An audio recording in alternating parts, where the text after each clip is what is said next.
بسم اللہ الرحمن الرحیم۔ شروع کرتا ہوں اللہ کے نام سے جو بڑا مہربان نہایت رحم والا ہے۔ اولئک الذین اشتروا الضلالة بالهدى فما ربحت تجارتهم وما كانوا مهتدین۔ یہ وہ لوگ ہیں جنہوں نے گمراہی کو ہدایت کے بدلے میں خرید لیا، پس نہ تو ان کی تجارت نے ان کو فائدہ پہنچایا اور نہ یہ ہدایت والے ہوئے۔ مثلهم كمثل الذي استوقد نارا فلما أضاءت ما حوله ذهب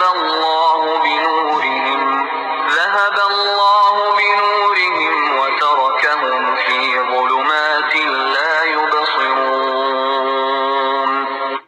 ان کی مثال اس شخص کی سی ہے جس نے آگ جلائی، پس آس پاس کی چیزیں روشنی میں آئی ہی تھیں کہ اللہ ان کے نور کو لے گیا اور انہیں اندھیروں میں چھوڑ دیا جو نہیں دیکھتے۔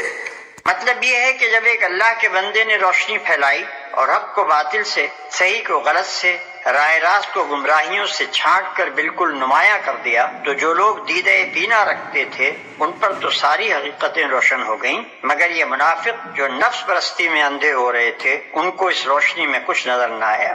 اللہ نے نور بصارت سلب کر لیا کہ الفاظ سے کسی کو یہ غلط فہمی نہ ہو کہ ان کے تاریکی میں بھٹکنے کی ذمہ داری خود ان پر نہیں ہے۔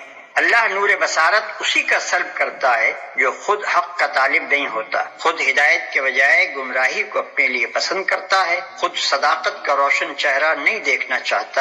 جب انہوں نے نور حق سے منہ پھیر کر ظلمت باطل ہی میں بھٹکنا چاہا تو اللہ نے انہیں اسی کی توفیق عطا فرما دی۔